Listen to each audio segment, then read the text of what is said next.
Good morning. This morning, as always, I'm coming to you from the Raven Self-Defense Academy in Hurricane, Utah. And this morning, I want to talk to you briefly about building relationships. Nothing is ever built alone. You cannot build a city. You can't build an empire. You can't really become successful alone. Yes, you can be self-driven. You can be ambitious. And you can follow your dreams. You can be more disciplined than everyone around you, but ultimately you need other people. Building relationships doesn't have to just be in a business sense, but it can also be in a love relationship. It can be in a friendship. It can be any kind of relationship. It could be in networking to make you more successful at what you do and to achieve your goals and your dreams. So I'm going to quickly go down a few things that I like to put into play. First off, you got to ask yourself, how kind should I be? Because you have to be nice to people, right? But some people just aren't nice to people, and those they typically are kind of an island to themselves. How kind should you be? You should be as kind as you possibly can. I know that's difficult a lot, but you want to be as kind as you possibly can. Just imagine a kind word can go a very, very, very long way.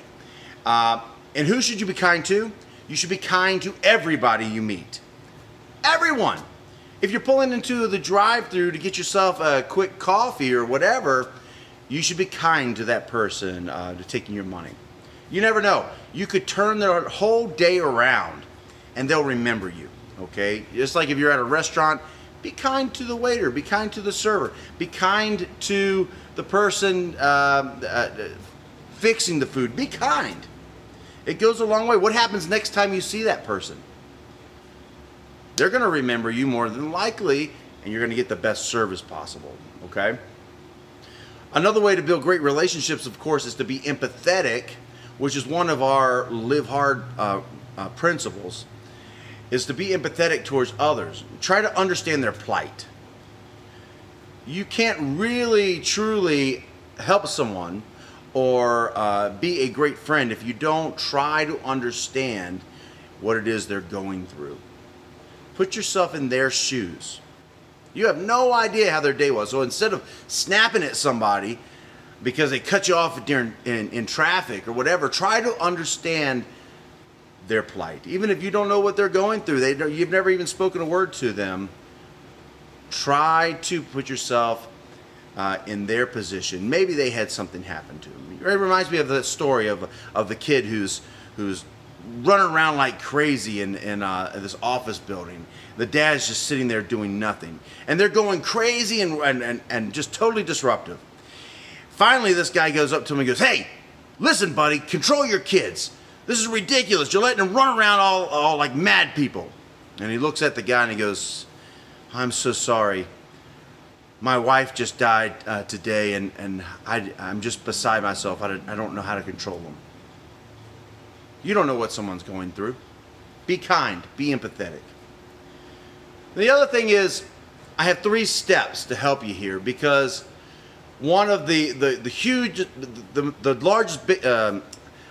biggest building blocks to building a relationship is communication.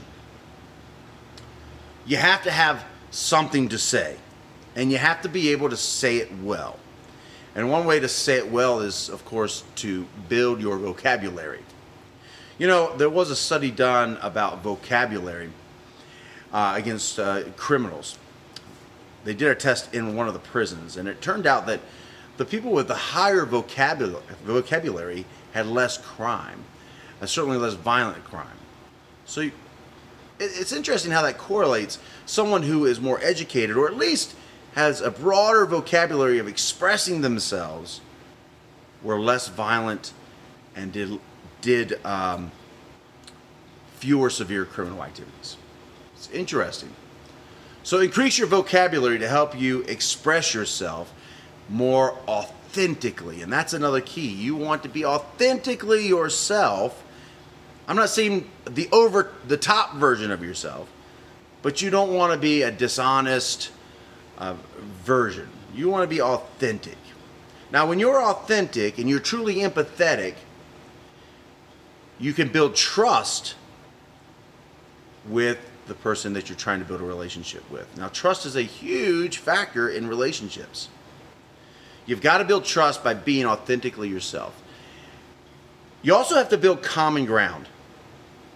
If you have nothing to talk about, you're dead in the water. But that's where empathy comes into play, isn't it?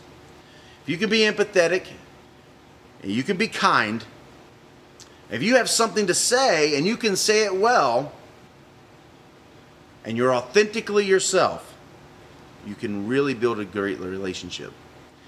And here's my last tip. Make sure you are using your ears. You want to listen to what they're saying. Don't just sit there and wait for your turn to speak. Actually listen to what they have to say so you can respond in an authentic way.